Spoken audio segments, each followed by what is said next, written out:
Hey everyone, welcome you all. Today in this video we are going to know about the UGC 2026. 2026 UGC क्या है इसके बारे में हम इस वीडियो में डिस्कस करने जा रहे हैं.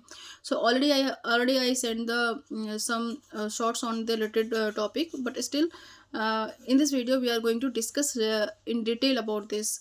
What is UGC? Without wasting time, let's discuss. What is UGC? UGC stand for University Grant Commission. University Grant Commission. It is a bill only, not yet act. It is act नहीं बना है, एक bill है. सो bill और act में बहुत difference होता है, उसके बारे में हम पढ़ेंगे साथ बाद में. बट अगर जानना चाहते हो, सिंपल से अभी बिल जो है एक कानून नहीं बना है, वो सिर्फ एक पेश किया गया, एक प्रोविजनल ड्राफ्ट है. अभी ये कानून नहीं है, तो इसके लिए अभी इसका इम्प्लीमेंटेशन नहीं हुआ है. ये अभी पब्लिक को सिर्फ इंट्रोड्यूस किया गया है बाय द लेजिस्लेचर. ठीक है. और ये कमीशन है. What is commission? अभी जैसे मैंने कहा कि यूजीसी क्या है. यूजीसी एक कमीशन है, एक बॉडी है, स्टेचुरी बॉडी है, और ये एक पर्टिकुलर फंक्शन को परफॉर्म करने के लिए बनाई जाती है. जैसे कि मिनिस्ट्री ऑफ एजुकेशन के द्वारा इसे यूजीसी को बनाया गया है. और इसमें पर्पस है इसका कि जितनी भी यूनिवर्सिटीज़ हैं उनकी जितनी भी फंक्शंस हैं उसको परफॉर्म करे, और मतलब उस पर रूल एंड रेगुलेशंस बनाएं. जितनी भी यूनिवर्सिटीज़ हैं या फिर जितनी भी इस टाइप के इंस्टीट्यूट्स हैं, उन पे रूल्स एंड रेगुलेशंस बनाएं. तो इन्हीं पे ही इस पे इसकी एक हिस्ट्री है यूजीसी की, जिसके बेसिस पे आज ये कानून को चेंजेस किए गए. इससे पहले ऑलरेडी 2012 यूजीसी का एक कानून चल रहा था. इसका एक प्रॉपर प्रोविज़न उसके अंदर दिया गया है. यूजीसी 2012 मतलब 2012 का एक रूल चल रहा था. उसके अकॉर्डिंग इसमें कुछ लूप्स होने के कारण इसको अमेंड करने की जरूरत पड़ गई, क्योंकि इसकी एक हिस्ट्री भी है. कि हिस्ट्री क्या है इसकी? दो स्टूडेंट होते हैं, दोनों लोअर कास्ट से बिलोंग करते हैं, और दोनों के ऊपर, जिसका नाम है पायल और दूसरे का नाम है रोहित है ना, रोहित वामोला. इन दोनों ने सुसाइड अटेम्प्ट की थी 2016 में, 2019 में, और जिसकी वजह से एक पिटिशन फाइल किया जाता है सुप्रीम कोर्ट में. और सुप्रीम कोर्ट में फाइल होने के बाद सुप्रीम कोर्ट ने यूजीसी को स्पेशली बोल सकते हैं हम एक ऑर्डर पास किया, और उन्होंने कहा कि इस पर एक स्ट्रिक्ट प्रोविज़न होना चाहिए. 2012 को थोड़ा अमेंड किया जाए, जिससे एक नया कानून, उसमें कुछ न्यू लॉ अमेंड करके ऐड किया जाए, जिससे कि एक प्रॉपर स्ट्रिक्ट इसका इम्प्लीमेंटेशन हो सके और ऐसे केसेस फ्यूचर में ना आए. तो इसलिए सुप्रीम कोर्ट ने ही ऑर्डर किया था यूजीसी को इस पर प्रॉपर फंक्शन करने के लिए 2016 एंड 2019 के केस के बाद. फाइनली 2000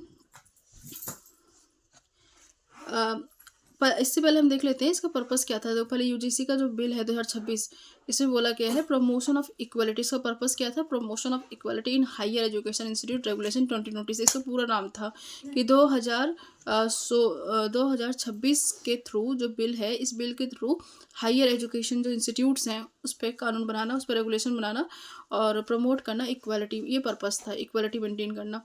ये वर्ड इसलिए मैं बोल रही हूँ क्योंकि मे भी क्वेश्चन में आ सकता है. ये जनवरी में नोटिफाई किया गया इस बिल को. इसकी हिस्ट्री देखो यही है. जो मैंने बताया आपको, दो स्टूडेंट ने सुसाइड किया था, और सुप्रीम कोर्ट में इसकी जब पिटिशन फाइल हुआ तो सुप्रीम कोर्ट ने ऑर्डर किया यूजीसी को 2021 में आई थिंक. तो उसमें 2026 में जाकर फाइनली कानून, ये बिल बना. ये पूरा एक्ट नहीं बना, ये बिल बना गया था, इसको इंट्रोड्यूस किया गया, जिसको by the some upper caste community ने इसको स्ट्राइक किया. क्योंकि अब इसके आगे भी क्या फीचर्स है मैं बताती हूँ इसके अंदर.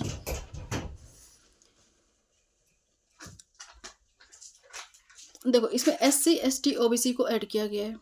सबसे बड़ी बात, कुछ चीज़ें जो थी, जो लूप्स थी पहले, उनको अब इसमें ऐड कर दिया गया है. जैसे कि पहले ये OBC वर्ड नहीं इंक्लूडेड था, अब OBC को इंक्लूड कर दिया गया है. जब इन्होंने OBC को इंक्लूड किया, इसी पे ही स्ट्राइक हो गया है, क्योंकि आपने SC ST और OBC को भी डाल दिया है. आप इस प्रोविज़न को बोल रहे हो ये प्रमोट करना चाहता है इक्वलिटी. इसका थीम यही है, इक्वलिटी प्रमोट करना. बट कहाँ से इक्वलिटी प्रमोट कर रहा है? कहाँ आपने इसमें जनरल पब्लिक को डाला है? तो जनरल ही कर सकता है. क्या जनरल पीपल ही ऐसे केसेस में इंक्लूड होते हैं? मतलब कि रैगिंग या फिर जो चीज़ें हो रही हैं, हरासमेंट की जो चीज़ें हो रही हैं, क्या इसमें ज़रूरी है, कंपलसरी है कि जनरल ग्रुप के जो लोग हैं वही इंक्लूड हो? इसका मतलब आप एक पर्टिकुलर कम्युनिटी को टारगेट कर रहे हो, जनरल को. क्योंकि इन्होंने SC ST और OBC को इंक्लूड किया है, बट कहीं पे जनरल पब्लिक को नहीं, मतलब जनरल कैटेगरी वाले लोगों को नहीं इंक्लूड किया, अपर कास्ट को नहीं इंक्लूड किया है. 2012 का फेलियर क्या पर्पस था, क्या रीजन था 2012 फेल हो गया? पहले देखो, इसमें कोई क्लियर पेनल्टी नहीं थी. सबसे इंपॉर्टेंट पेनल्टी, जो ठीक है पेनल्टी आपने ऐड कर दी इसमें, 2026 में आपने पेनल्टी ऐड कर दी, इज ओके, बट 2012 में पेनल्टी नहीं थी, अब तो इसमें 2026 में ऐड कर दिया, ठीक है। दूसरा क्या है, इक्वालिटी, एक डेफिनेशन है इक्वालिटी और डिस्क्रिमिनेशन टर्म को डिफाइन किया गया है 2026 में प्रॉपर, जिसमें सबको इंक्लूड किया गया, सिर्फ जनरल को नहीं इंक्लूड किया गया है। तो ये चीज़ डिफरेंस था पहले और अब में। और कुछ प्रैक्टिसेस हैं, जो पेपर वर्क थे, जो चीज़ें थी यूजीसी के रूल्स एंड रेगुलेशन, कुछ और भी ऐड किए गए हैं जो ठीक था, वैलिड था, सारे ठीक है, सारे पॉइंट्स ठीक थे। बट प्रॉब्लम क्या थी, सारे प्रॉब्लम यहीं पे थी कि इसमें जनरल कैटेगरी को इंक्लूड नहीं किया गया था। इसके अंदर जितने भी टीचिंग नॉन टीचिंग स्टाफ्स थे सभी इंक्लूड थे, जो जनरल कैटेगरी से बिलोंग करते हैं, जितने भी टाइप के सारे पूरे यूनिवर्सिटी में, पूरे ऑल ओवर इंडिया में जितनी भी यूनिवर्सिटीज़ हैं, जितने भी टीचिंग नॉन टीचिंग या फिर टेक्निकल या फिर जितने भी टाइप के ग्रुप्स के लोग थे उस कॉलेज में, इंस्टीट्यूट में, उस यूनिवर्सिटीज़ में, वो सारे जो जनरल कैटेगरी से बिलोंग करते हैं उन्हीं के ऊपर ये सारा कानून लागू हो रहा था, इम्प्लीमेंट मतलब कि अप्लाई हो रहा था। अगर ऐसे ऑफेंसेस कभी हरास किया जाता है किसी SC ST OBC कैटेगरी के लोगों को हरास किया जाता है by the general category people से, तो उनको उनके ऊपर पेनल्टी इम्पोज की गई है। इसके लिए एक प्रॉपर सेल्स बनाए जाएंगे हर एक यूनिवर्सिटीज़ में, जो प्रॉपर इस पेनल्टी पर्पज से प्रॉपर इसकी हियरिंग होगी और प्रॉपर इस चीज़ को एनालाइज किया जाएगा और स्ट्रिक्ट एक्शन लिया जाएगा। ये प्रोविज़न इसमें दिया गया था। बट जब इस मैटर का डिस्कशन होगा ना, तो उसमें जो लोग मेंबर्स हैं, उन मेंबर्स में कहीं से भी जनरल कैटेगरी के लोग इंक्लूड नहीं हैं। मतलब जनरल कैटेगरी के जो अपर कास्ट के लोग हैं, वो लोग उस सेल में इक्वलिटी, अगर सपोज हरासमेंट होती है तो उसमें जो डिसीज़न लेंगे, जो इस मैटर को डिसाइड करेगा कि हरास हुआ है कि नहीं हुआ है, उसमें मेंबर्स में कहीं भी जनरल कैटेगरी के लोग इंक्लूड नहीं है। ये एक प्रॉब्लम थी जो कहीं ना कहीं स्ट्राइक करने की जरूरत पड़ गई, ठीक है। और सारे तो सेम है, उसका कुछ ऐसा नहीं था। इसमें ये था कि देखो, एक तो मेंबर्स को इंक्लूड कर दिया गया था, SC ST OBC वुमेन्स के ऊपर भी अप्लाई होता है, पर्सनल डिसेबिलिटी उनके ऊपर भी रूल अप्लाई होता है। और इक्वल अपॉर्चुनिटी सेंटर जो है, मैंने कहा एक सेल बनाया जाएगा, इक्वल अपॉर्चुनिटी सेंटर इस्टेब्लिश किया जाएगा, जिसमें सभी होंगे बट जनरल कैटेगरी के लोग नहीं होंगे। और ये 24 घंटा चलेगा हर एक कोर्ट में, हर एक यूनिवर्सिटीज़ में। और अगर इसके खिलाफ अपील करना है तो अपील कर सकते हो 30 डेज़ के अंदर। ये प्रोविज़न इसके अंदर दिया गया था।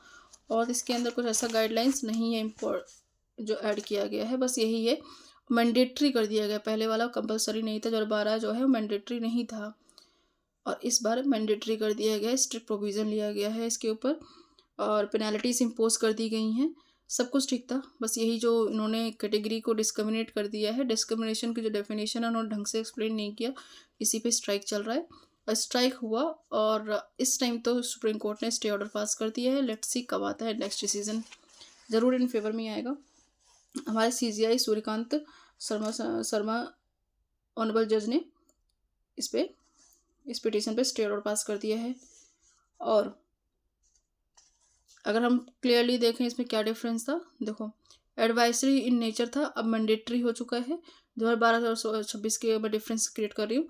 Equal opportunity cell with the limited procedure wait, इस टाइम इक्वल अपॉर्चुनिटी सेल तो है बट स्ट्रिक्ट हो गया है, प्रोसीजर जो है प्रॉपर फॉलो किया जाएगा, लिमिटेड नहीं रहेगा। पहले लिमिटेड इक्वल अपॉर्चुनिटी सेल था, अब एक स्ट्रिक्ट और मैंडेटरी हो चुका है। No clear penalty for the non compliances, अगर आप फॉलो नहीं करते हो तो उसके लिए कोई पेनल्टीज नहीं दी थी, इस टाइम पेनल्टीज है mandatory. Broad guidelines with the flexibility. पहले क्या था कि फ्लैक्सिबिलिटी बहुत थी, इस टाइम फ्लैक्सिबिलिटी नहीं है। ओबीसी नॉट इंक्लूडेड, अभी ओबीसी इंक्लूड हो गए हैं। ऑप्शनल जो था अब वो मैंडेटरी हो गया है। तो ओवरऑल मिला के ये सारी चीज़ें ऐड की गई हैं, तो इम्पोर्टेंट बहुत है, ये सारी चीज़ें इसमें इंक्लूड किए गए हैं। तो अगर हम पूरा ब्रीफ इसका करें, सिंपल सी बात थी इसके अंदर। यूजीसी क्या है, एक सिंपल केस लॉ है, और इस पर जो भी चीज़ें हुई हैं इस पर एक डिटेल केस लॉ दो हैं जो हमने बताया, रोहिता और दूसरी लड़की क्या थी, पायल, इन दोनों के ऊपर एक प्रॉपर केस लॉ भी है। इसको हम कभी इसको रेफर कर सकते हो इनकेस अगर क्वेश्चन आता है।